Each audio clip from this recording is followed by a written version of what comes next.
Cock. The transfer window is finished. We're going to go through every single team's transfer window in Championship and rank them on a tier list of crap to not crap. And starting at the very bottom of this list, I think it goes without saying who this team's going to be, but there were one saving grace for him, and it's that little Baz is still there. So realistically, you've got best player in universe, haven't they? So it should be in good.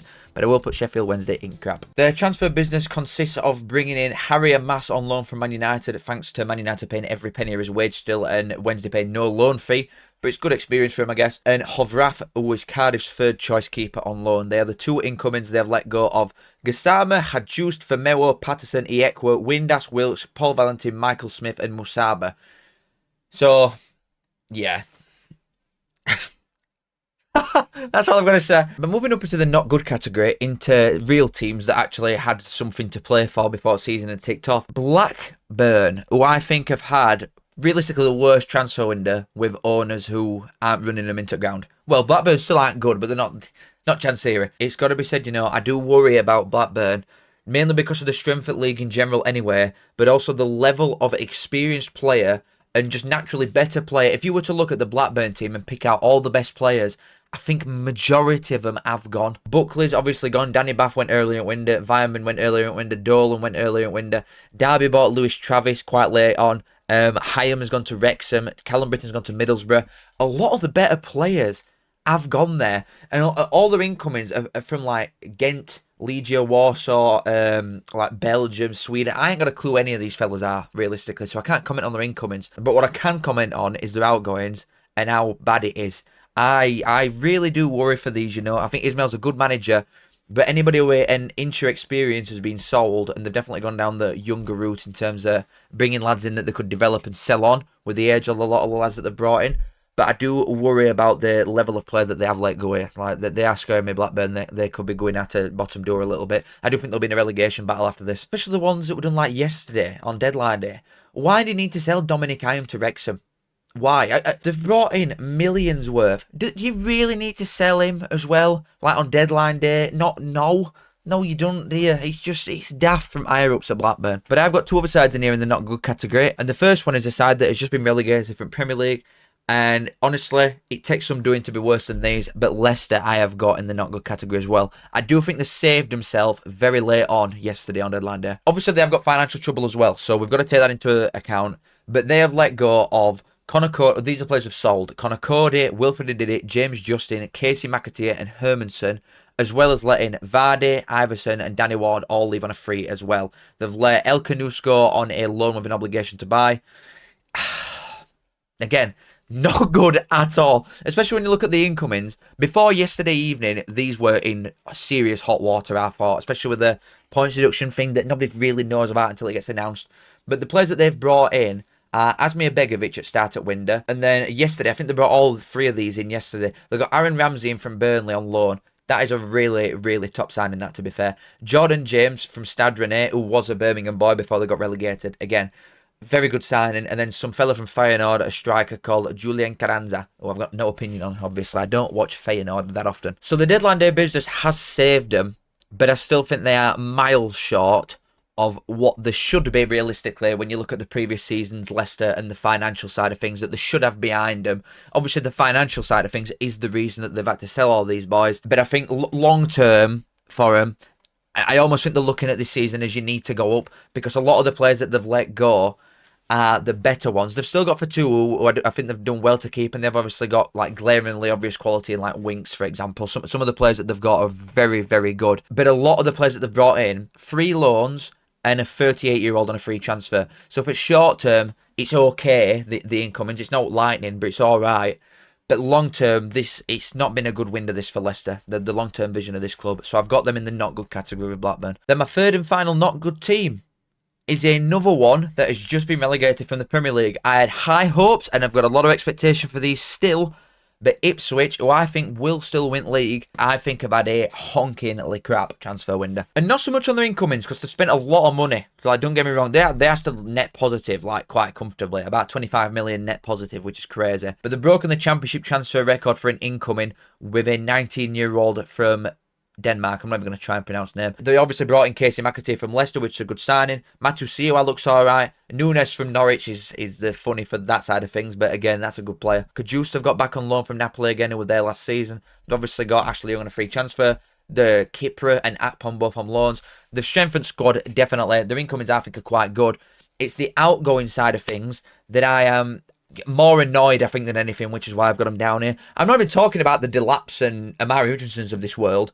I think they're decent sales. They probably could have tried getting more money for Delap, but I think he had a release clause anyway, so there's not loads they can actually do if that is the case. And then to get £40 million for Amari Hutchinson, I think is a really good sale. He's a good player and he'll be good for Forest, and he's only 21, so I'm not writing him off. And Nathan Broader, that's a good fee for somebody with a yield from his contract. The ones that have annoyed me, I think, are the lads that have been there for a while and have got that sort of winning culture about them from when McKenna first went in. Your League One lads, you could say.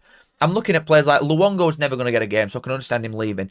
But Cameron Burgess at start at window, obviously rejected Ipswich's contract, and there's nothing you can really do with someone that does want to leave and get regular game time. Because you've got Greaves and O'Shea, haven't you? So any centre-back that you've got there is not going to start over them two. And you've got players that are of a certain standard for this division that can go and play consistently for other sides. So you can't blame him for wanting to leave, like Luongo. But then taking that same logic to Luke Wolfenden, who sold to Coventry for about £4 million. I think that is so cheap for a player of that standard.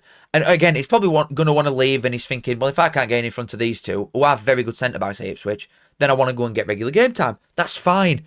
But it don't mean that you have to accept pittance for what he's actually worth. In today's market, Luke Wolfenden's worth double that. In today's hyperinflated dogshit market, a player of that standard should be going for more than that. And then Connor Chaplin on a loan to Pompey. I cannot understand the logic behind that.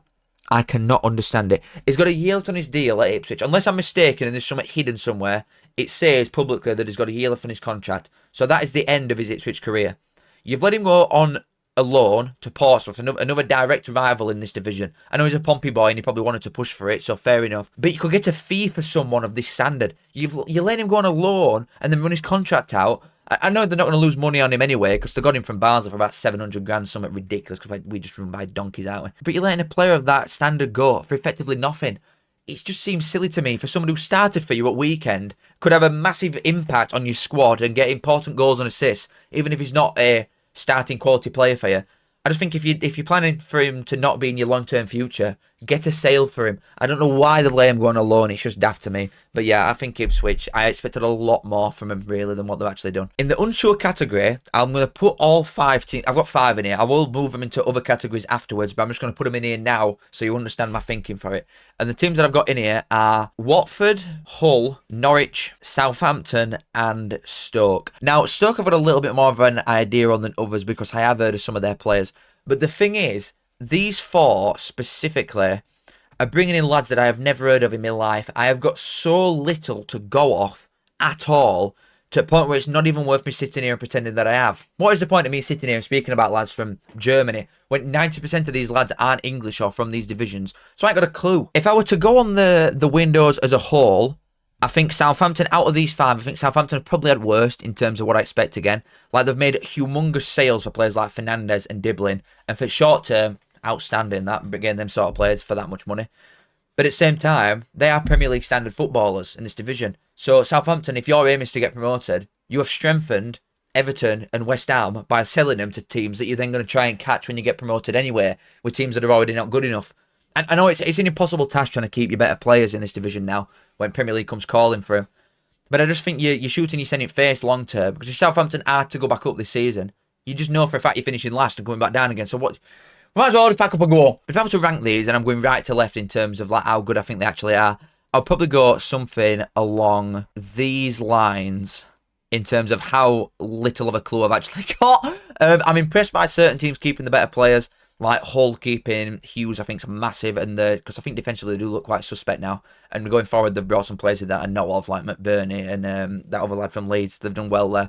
Stoke have brought some decent players in, and Sargent, obviously, being kept at Norwich is a massively important thing. But all these lads have brought in players that I've no idea on, so I can't comment. Last in the not bad category, which again, It does what it says on tin here. This ain't a bad window at all. But Sheffield United, I do think there's been a lot of teams better than them. Mainly due to how long it's taken them to actually do anything. Like, they were very quick with their outgoings. Just shit off, straight off. Just get rid of all those better players. Sousa went quite early. Anil Dave. Kiefer Moore, it didn't take long for him to go as well. And then obviously the 55 loans that Sheffield United bring in every season all went back as well. As well as later on in window, like last day, they sold Jack Robinson to Birmingham, which I don't think is a bad sale at all. I think he's shit. In terms of incomings, the loans, I think, are good, but not to the same level as last season, is what I would say immediately. I think the players that they've brought in, some of them, again, I've got no idea on Zitterstrom, Sumare, Ukaki, Polendov.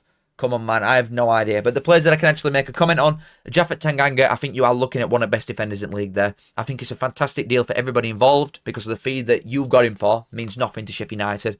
But also, with a year left on his contract, I think Millwall have got a good deal there. But personnel-wise, centre-backs in this league, there are not many than Tanganga, and I think Sheffield United fans will see that. I've been banging on about this fella for the longest at Millwall, and I think you will now see what I'm seeing. He is such a good defender. Chong from Luton.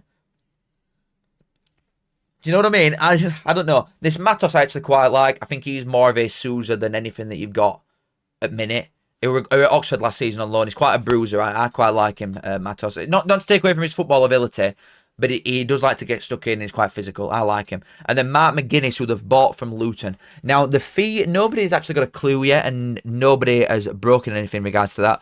But Luton paid £10 million for him, which he weren't worth at time. He's still only 24, and I would have thought he was about 29, Mark McGuinness, for how long he's been going for. But if you've picked him up for something like £5 million, I think you've played a blinder there. Must be said. So I like some of your incomings as well, like Danny Ings and Ben Mee. You can't go wrong there, realistically. But again, I think you're lacking in certain places. Mainly out wide, I think your wings are lacking, and I do think you still lack a certain presence in middle at Park. The thing that has annoyed me with Sheffield United's window, if I were a Sheffield United fan, is how long it has taken you to actually bring any player of quality or note in, and then to bring in 17 defenders in at once. But I think ultimately, from a Sheffield United standpoint, and it's inevitable when you come down for a Premier League losing playoff final, and then your parachute payments, just you're looking over ill like, oh my God, there's not many left there. And obviously your team and squad is going to deplete because of that. But I think Sheffield United's team is so much worse than it were this time last season. So that is the reason why I've got to be not bad, because I do think it could have gone a lot worse, and it looked like it we're going to do until deadline day. But I think the amount of time it's taken them to bring the players in, and the fact that they look a lot worse than last season, but the keeping of him does sort of balance this out. I think Sheffield United is not bad, all things considered. Next up, Oxford. I've got a problem with these. I really have. Like, certain aspects of this window, again, not bad. Such as bringing in this Belgian fella who I actually, from the games I've seen so far, he does look quite good. In the bits that I saw from the Coventry game, it looked like he played all right. Brodie Spencer as well that they've brought in. Some of the players that they're bringing in now aren't just to pack a squad out. That's what the first season in Championship were for. Now they're bringing in certain level of quality in different positions, which I do like. Defensively, I think they're quite good. They've not lost anybody of note, but the players that they have let go, I think they've got good fees for. Like Ruben Rodriguez, I think it's mainly the name that people latch onto to that. He was a decent player, but he's not a big miss for Oxford. And El Mazzuni as well. They've got good fees for both of them. They've let a lot of decent players out on loan, to be fair, but they've got them off wage bill at least. The thing that I sit here and think that will bite Oxford in arse, if anything will, if there's a big ass shark that's going to come and swallow you and take you to pits of hell, I think it is the severe lack of quality stood up front. I think that is so glaringly obvious. Like, they've brought two in. They've brought Nick Prelic from Cagliari and Will Lancashire, who was a Sheffield United boy but is now at Tottenham on their books. And they've got them both on loan. They've obviously got two other strikers there as well. So they have got four. And I'm not speaking about actual human beings that they're lacking. They've got four different strikers. But I think the quality is... you're miles off. Some other sides that are going to be in a relegation battle. I think, to a certain extent, I think Sheffield Wednesday have got a better striker than what Oxford have. That is how crazy their window has been in terms of the lack of firepower that Oxford have got up front. Other positions, yeah, great. Manager, great. You've kept him. You've obviously still kept, like, I know he's only been there 5 minutes, but your Elix and your Brannigans and Cummins, you've still kept your better players, which is good. But the lack of number 9 is making me not put you a lot higher in this list. But I still think it's not bad because they've addressed, like, other certain areas. But it could be a lot better for Oxford. And I think we could be sat here in like 9 months' time and thinking, if they'd have got a striker in, they'd have been this instead of this. And that worries me a little bit. Next up, Preston. Now, these have just pressed club reset button. They've got rid of so many players and brought loads back in. All on a very tight budget. But it's very Eke. He knows what he's on with. He's a very experienced fella now, manager. I think they've done quite well, all things considered. Freddie Woodman's gone to Liverpool. Kean Best's gone to Chelsea. Emil Rees has gone to Bristol City. That is a big miss. Ryan Ledson's gone to Huddersfield. They've obviously lost players like Patrick Bauer and Jack Watmore. A lot of these other lads. There's no player that I'm sat there thinking, apart from Emil Rees, I will say that right now, Emil Rees is a big miss. But there's no one else I'm sat there thinking, bloody hell, they've lost someone like that. It's a lot of steady players. Nothing crazy, but I think when you're losing that many at once, it could have a bit of an effect on you. But then when you look at the incomings, I do think it balances it out quite well. A fire from Brighton, really good. He's a good fullback, that fella. Michael Smith on a free, really good. Thierry Small on a free, outstanding business. Paul Valentin from Wednesday on a free, nice. Are you hearing this, by the way? Bring out your scrap iron! I don't live in the Wall-E extended universe, by the way. It just sometimes come up and down my road. Some of the loans look better than others, must be said. But I think, as a whole, it's just a very bang average, very Preston transfer window. Straight down middle. And I think that's happy days, to be fair, all things considered after last season. Not bad for Preston at all. Next up, I feel harsh doing this. I really do, because I've seen firsthand what happens to smaller sides that get into playoffs in this division, what can happen to you. But Bristol City, for me, I have got next. Now, in terms of players that they have lost / let go, I don't think they've actually lost anybody of note that they were that arsed in truly keeping. They've sold Marcus McGuane to Huddersfield. Naki Wells has gone on a free to Luton, which could have some implications later on in season if they get injuries up top. Naismith's another one that's gone to Luton on a free, and they've sold Taylor Gardner Hickman to Birmingham for about £1.5 million. I think that is outstanding. Like, to not lose a lot of your players in middle at park, which is the standouts for Bristol City, and some of the defenders as well. I think that is truly incredible to have had the seasons that they had last season and not have lost all the best players. Because like I said, I saw it at Barnsley. Every bastard left when it happened to us. And then looking at their incomings, this is why I've not got them a lot higher. Their incomings are good, some of them, but they are so limited to a point where if you'd have got like another 2 or 3 of this standard in, I'd have been pushing you like up in table and in this list, in the important table. Vitek on loan from Man United, I think is great. I really do. He looks like a solid keeper at 21. He's probably better than what they've got. Randall from Plymouth, astute. Bearing in mind, midfield is definitely Bristol City's strong point, and I think Randall will come in and make it better. Joe Lumley from Southampton is a backup keeper, probably not bad. And Emil Rees from Preston is another one that I think is very solid on a free transfer. Don't moan at that at all. But it's the lack of other positions that I can't put them higher up. I think it's the epitome of not bad. All things considered, for a smaller side, which is what Bristol City are, I think they've done quite well based on what could have happened with other case studies in previous seasons. But there are teams that have had better transfer windows than you. So, regardless of club level, I've got you in not bad Bristol City. But also, that is good. Next up, we're still in not bad category. I have got Coventry. Outgoings. They have sold Ben Sheaf to Wrexham, but apparently it's for about £6.5 million. Now, if he didn't have injuries, you could have put a 0 on the end of that, because I think he's an outstanding footballer when fit. But that asterisk is so big to a point where I don't actually think it's that much of a miss anymore to Coventry. If it meant that they had to sell him and keep some of the other standouts like Hadji Wright or Rodoni, who I cannot believe is still there, then fair dues. I think they've had a really good window from that point of view. But they've sold Ben Sheaf, they've sold Lewis Binks, who didn't even get in the team anyway, for about £2.5 million. Then they've let a load of free transfers go. Couple of loans that they've sent out, some of the young kids. Nice, on outgoings perspective. But quite similar to that of Bristol City. Obviously, Coventry are a bigger team with more money behind them and more stature now. Like, the amount of brass they've got is crazy in the squad level that they've got. But they've not done many incomings. Luke Wolfenden for £4 million, by the way. Outstanding business. What a buy that is. I think he come in and strengthen immediately. It'll probably be him and Bobby Thomas, I assume, now at back. Kept him as well, who Brentford was circling around in Sheffield earlier in window. And they brought in rated start-up window. Kane Hayden, who were on loan at Preston last season from Aston Villa for about £3.5 million. Good signings. Carl Rushworth on loan from Brighton and all. Good signing. And it's not even to the point where Coventry need to bring loads of players in. But I just think, again, other teams have. And I just can't really ignore that. I do think Coventry have had a really good window. And there's not much else that they could have actually done. But I think they're missing like a big sort of statement. Maybe a top end at pitch, because I do think a 9 is what they're missing still. I know Hadji Wright can play there a lot of time, but if you're starting someone like Ellis Sims, I think there's a lot better out there that you could have gone and got. But maybe it'll be a case of Coventry in January get someone like that in, because they've got the Gyökeres money as well, haven't they, that's coming now for the sell on. So good window for Coventry. Like, seriously, I think these are seriously good windows, like a lot of these, but there's just better ones, and that's all I've got to go off. Next up, Swansea. Outgoings, I don't think they've actually lost anybody again that means that much, apart from Harry Dowling, who's gone on a free transfer to Norwich that were quite earlier in window. That's that's playing on my mind a little bit too much, probably. It's probably, in my head, a little bit more important than it actually is in real life. But I think that's quite a loss to Norwich, that on a free transfer, someone of that standard. But other than that, like, there's not a great deal. They've let a lot of players go. They've got a good fee for Jerry Yates from Luton as well. They have let a lot of players go, and a lot of them on decent wage and all. So I think financially, they're just a well-run club anyway, Swansea, aren't they? Because again, naturally, a smaller side that's just consistently in here doing well. As for incomings, they apparently spent £7 million on Adam Ida, a striker from Celtic, who was a Norwich boy previously, on deadline day. Now, in previous videos that I've done in the last couple of weeks, I've always remained on the same stance that I think defensively, especially bring Cameron Burgess in, even though they lost Harry Darling, being Cameron Burgess in, who's better than him, is astute business on a free. Really good. Santos as a backup is not bad at all. Galbraith for like 1.2 million quid, whatever it were, that's really good as well. And then that Swedish winger as well. They've spent some decent brass here, Swansea, but they always make big sales. Really good incomings. But I've always said the same thing. I think defensively and at Middle at Park, that they are genuinely very solid, Swansea. I think they're looking top half up and around them positions. But in terms of striker, they've always been light. And when they were looking at Coney at time, before I went to QPR, I'm sat thinking, if they get this over line, I'm putting him top 6. Like, seriously, I was that close to putting you in there. And if you'd have got him over line, I'd have given you it.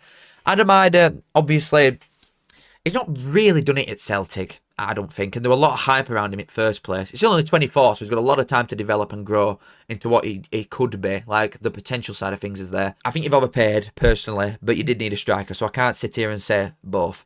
Yeah, I think you've had a decent window overall. I just think if you'd have got Coney instead of Ida, I'd have been putting you a lot higher than what I have. The final team in not bad, I have got the Baggies. Now, before I say anything to you, these have spent some money, West Brom, but they are still about £7.5 million in green. The amount of turnover that some of these championship sides are pulling these days is actually just mental. But in terms of the players that they have lost / let go, they let Semi Ajayi and John Swift leave on a free transfer, so they're not that asked about them. They sold Caleb Taylor to Millwall for £2.5 million, which is a little bit like, I think long term it'd have been a good player for you. But obviously with the players that they've brought in, which we'll look at in a sec, then it don't mean that much to him. And Mason must fancy a more experienced head at back. Furlong to Ipswich, good sale. Seriously, good sale. They sold Hegum, which is sad, for about £7 million, because I think he is a colossus of a defender. But to make that much profit, just like that, is really good. And then Tom Fellows has gone for about £8.5 million as well to Southampton. A lot less than he probably should have gone for. So they have sold a few of the better players, really, West Brom, which is why I can't put them higher than what they actually are. But in terms of incomings, I think they've had a blinder. Illing Jr., who were at Middlesbrough last season, I believe, on a loan from Aston Villa, I think is really good. Toby Collier, very highly rated from Man United on a loan. But they've brought in Chris Metham, Christian Bielik, somebody called George Campbell from Montreal, bro. Alfie Gilchrist from Chelsea for a really good fee. And Nat Phillips from Liverpool. So they've strengthened massively at back end at pitch, and with some really experienced lads there. But also, the oldest one out of all of them is 28. So even though they've got Premier League experience and a lot of top championship experience, someone like Chris Metham, I would think, is about 32. He's 27. These lads have still got so much to give, and I think they're really good. They're going to be on big wages, don't get me wrong, but West Brom can afford to offset that. These are really good buys. And obviously that striker as well, Hegabo, from Bran, who's got high reports coming into it. Good window. Seriously, good window. And I think this is a good, like, it's the top end and not bad, obviously. But I think this is a good transfer window. A lot of these are. But the selling of a lot of the key players from last season has got to play into account. So West Brom are the top, the tippity top of not bad. Into the serious category. These are the best of the best, apart from one that sits at the top for me. First up, I have got QPR. Coney. Seriously? Coney. I think it is the best transfer out of anything all window. Any league. Literally anywhere in the world. I'm not even... Isaac, I do not give a toss, my friend. Richard Coney for £2.5 million is the best transfer of this window. 22 years old, is a complete 9. He is brilliant. Also, buying people like Karamoko Dembele, who were on loan previously. They brought Romain Burrell from Burton in as well for a decent fee. Like £1 million to Burton's life-changing, isn't it, really? But he's not going to play for you. So that's the level of squad that QPR have got, that you've spent £1 million on a striker that's not even going to start for you. And Bengu from Reading, really good. Obviously, Poco on a free as well. Like, top signings these are. Isaac Hayden on a free as well. It's crazy, some of these. I think like their outgoings aren't even anything as well. They didn't rate Charlie Kelman, or he'd had a fallout, and good deal for all included that he'd gone there. But I think you know what it is, the biggest boo boo that I think QPR have done, which is why I ain't got him higher. I think you sent your best goalie out on loan to Barnsley. That is what I think. If they'd have kept Murphy Cooper in net, who were on loan at Stevenage last season, and instead sent someone else out on loan to us, I think QPR would be pushing a lot higher up in table as well. And that, again, is something that I can't really ignore. Other than that, fantastic. But I think if you'd have kept Murphy Cooper and loaned a different keeper out, I'd have had you like top 3. And I think that's the difference there. But a really, really good window for QPR nonetheless. Moving on up into 7th, Portsmouth. Outgoings. Who have they actually lost here? Nobody that means anything to them. In terms of players that have like got decent names behind them and players that could have had good careers or have done like quite well for Portsmouth in recent seasons but no longer required here. You're looking at Sadie, who they've got a good fee for to go to Wigan. Paddy Lane, good fee for Reading. And Riley Towler, good fee all to Lincoln. Good money bringing in for players that just aren't good enough for you anymore. Good, honestly, good sales. Incomings, Josh Knight for very cheap, who were at Peterborough before, but he's coming from Hanover, centre-back, really good. John Swift on a free, really nice. This Sajikic, who a lot of teams were after, again, nice. The loans look good. But the main one, I spoke about it in the not good category earlier on in this video, getting Connor Chaplin in. I'm going to rave about Coney because it is best bit of business all window. But Chaplin on a loan is mental.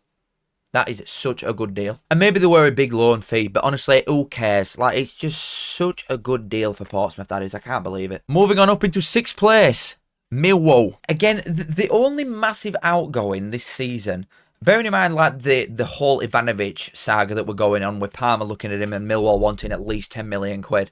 The only thing that has been hanging around from start of this window is Tanganga. And the fact that he's had that £1.5 million release clause to Premier League sides, like, hanging over his head. And everybody's sort of thinking, is someone just going to, is Burnley going to come and just get him? Do you know what I mean? Just for that price, to stick him on bench at least. But it never happened until right at the very end when Sheffield United come in. Bearing in mind, Tanganga has got a year left on his contract and this release clause with Premier League teams, and they've got about £8 million out of Sheffield United for it. That is a really good sale from their side of things. Other than that, they've let go of a lot of just classic Millwall lads. Some of these boys have been here for a while or on and off in different spells. But like George Saville on a free, Murray Wallace, George Honeyman. They've sold Kevin Nisbet as well, which is good because he's not good enough. They've let go of like Watmore and Sean Hutchinson. Lads that have been at Millwall for years, that have been on good wages. They've let a lot of them go at once. And the incomings, I think, are brilliant. Josh Coburn from Middlesbrough. Obviously, we're on loan there last season. And they bought him for about £5 million. I think if it suits the partnership of him and Ivanovic, then it's worth it. Caleb Taylor, a really good buy. Got to be said again, really good buy. Luongo on a free, fantastic. Sturge from Chelsea's good. That Bender looks good from Fulham on loan. They got Smallbone on loan as well from Southampton last day. But Alfie Doughty from Luton, probably one of the best wing backs you could have in this division. And Millwall have got him. He's a Millwall boy, so that probably played into it. But for that price, it was about £4.5 million, £5 million, something in that range. I think that's bob on me. Like, really good window for Millwall. Whether they actually push on and do anything is a different story. But it'd be classic Millwall to just go win-loss all season and probably miss out by a point or goal difference or something. Just absolute bog-standard classic Millwall. But I do think their transfer window has been very good. Oh, sorry guys, I've missed someone. Just going to really respectfully put Derby like in here. Sorry everyone. Let's talk about Derby quickly. Sorry boys, I think I got your hopes up there. They've let go of a lot of lads that just weren't good enough for him anymore. So that's fine. Their outgoings don't mean anything to me. Spent a lot of money on this Aggie man, the striker. And some fullback called Max Johnson. I can't remember seeing him as of yet. Maybe I'm wrong though. Vyman and Danny Bath and Ryan Brewster. These type of lads, good experience, good players to pick up on free transfers. I think Carlton Morris on the price that they paid to Luton, about £2 million reported. That's really nice. Car 9. You can't get much better than him in this league either. And Lewis Travis from Blackburn. He's a really good business. I just think they are missing a lot in defensive side of things in terms of a bit of pace, and I think it's something that does not addressed at all, and I think they will concede a lot of goals because of it. That's the reason that I've not got them higher, because their outgoings I'm happy with. They've let a lot of big wages go. A lot of their incomings in other positions are good. I obviously, granted, you can't do absolutely everything at once in one window, and I trust Eustace and the players that he's bringing in, but I do think they could have done with another defender in me personally. But other than that, I think they've done well there, Henson being there. Now, actually moving into 4th place, I thought they would start very slow. I still think that even though they started very well, that they've left it too late. Similar to Sheffield United, I just think the 12-point swing in 4 games is what's given them such a mismatch here. I have got Middlesbrough in 4th place. They still took too long bringing these lads in. I'm not bothered. Hindsight's a great thing. Like, we can all sit here and go, well, they've won 4 games, so who cares? And realistically, that is the only thing that matters. But I think Rob Edwards has done a very good job so far with the crop of players that he had. Granted, it's a good team, but to play his style of play with a Carrick style of team, I think he's done very well before bringing in his actual own players. They've obviously sold Finn Azaz. I think that's a really good sale. Like, the amount of money that they've got for him, so I won't be asked about that at all. I think they've done well there. Van der Berg, they got good money for as well, and Coburn. I think the sales are good. Like, they've broke even roughly on the net spend, so that's quite good as well. Bringing in a couple of players from different leagues that I've no idea on, but in terms of players that I can talk about, Callum Britton from Blackburn, I think, again, very, very solid, steady wing back in this division. Very Rob Edwards as well, likes to cross into the box, not shy. Can't finish his dinner to save his life though, and if he could, Barnsley probably be playing in Premier League. Shithouse. But some other loans that they brought in, Matt Targett, you know, someone like that, who everybody looks at and thinks, this guy's shit. When he's playing for Newcastle, you think, this guy just miles off it. He's such a crap footballer. The quality of him in comparison to the rest of this league is mental. He is a Premier League footballer running around at Middlesbrough. And that ball that he put on a plate, I forgot who we were even against. That might have been against Sheffield United. That ball that he put on a plate were outstanding. Absolute certified Premier League quality. And then they've also gone and got Alan Brown on a loan from Sunderland. I thought these had rivalries. Why are you just going to picking like these lads up? But Alan Brown on a loan as well. I think Sunderland got promoted too fast for him and his own career. But I do think that he's another very good player, outstanding at Preston. A really good transfer window from Middlesbrough, it must be said. And I thought they'd have a slow start. I'll put my hands up and apologise. I got it wrong. But I still think you took the piss with how long it took you to bring them lads in. Despite being the only team to win 4 out of 4. I don't care. And moving into top 3. It is last season's League One sides that have all been promoted. 3rd place, Charlton. I sit here and think there's nothing else they could have truly done. They could have maybe brought in slightly better players for the money that they have done. But in terms of a newly promoted side, coming up, selling not one single soul, they've not received a fee for anybody. They might have got some loan fees, but the players that they've sent out on loan have gone to Crawley, Walsall, Northampton and Wimbledon. So I doubt it. A lot of the lads that they've let go on free transfers will have been on like pittance, really. They did lose Thierry Small, which is why I've not got admire. That's literally all I'm nitpicking at here. That they lost Thierry Small and a free to Preston. But the players that they've spent money on, about 10.5 million quid, by the way. Charlie Kelman, Rob Apter, Harvey Nibbs, Alafi, Kaminski, Costello from Blackburn, Amari Bell, Sonny Carey, Reece Burke, James Bray on a loan last day. Really, really, really good. They've brought in effectively a full new team, as you've got to now when you get promoted to any division. You've just got to do that if you want to survive. I really like it. I really like the business. The only thing that is not making me put them above the other two, despite me thinking there's not much else they could do, Charlton, is the fact that they lost Thierry Small on a free. But other than that, chef's kiss, outstanding from Charlton. In second place, another side that has been very, very busy, to say the least, we have got Birmingham. Now, they've generated probably in and around the £9.5 million realm. Obviously, it shows it all in euros, but I think it's in and around that, plus the question mark for George Hall's gone to Port Vale. They've let a lot of either highly experienced players or a lot of their academy lads that could have probably played a part and had a Birmingham career a couple of years ago, but now with the money involved at that club, they've got no chance, so it's time to just sell them on. I think they've done well to generate that amount of money there. In terms of incomings, I don't think many teams have actually brought in many players at all that are even close to being as good as some of these guys. Kyogo, who was at Celtic before and they got him from France, outstanding player. Damari Gray, that Phil Newman, the centre-half, Tommy Doyle on loan, Patrick Roberts on loan, Lewis Koumas on loan, Erin Cashin on loan. Mental, absolutely mental standard of football that these are bringing in. They've done like a lesser Wrexham. They've spent a lot of money here and the wage bill is outrageously big, Birmingham's now. But they built a top-half championship side last season in League One. This is just adding finishing touches and an odd little bit of quality to try and push them straight into top 6. And I think they will do that anyway.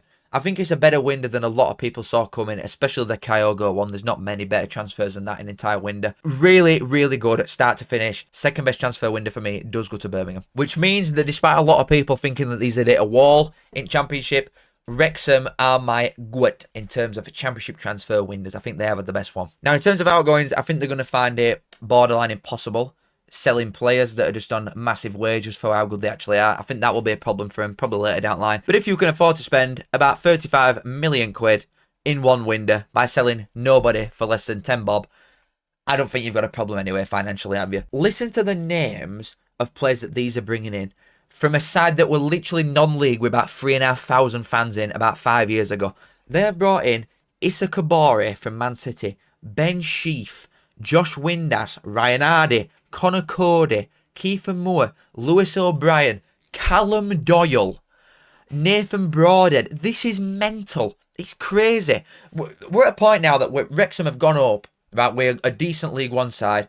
Every single outfielder that they had in that season is now going to be on the bench. There's not one outfielder that will start, I don't think, for Wrexham that was there last year. They've changed absolutely everything. The level of finances at this club, they must have like 20 different accountants sprinting around building. It's mental the amount of money that Wrexham have spent. But the transfer window, which is what we're talking about here, who cares about money spent? The transfer window is outstanding. There has not been any, I don't think, that even get that close to him. Wrexham have got best one. But that's that. Kiss, absolute pleasure. Make sure you like and subscribe if you do enjoy. This is my Championship transfer windows ranked for the summer of 25-26. Absolute pleasure, boys and girls. I love you, and I'll see you in a bit. I say I'm a man, yes, I'm a mucker. I think of me saying as a right good looker. I say up that. Show us bit it.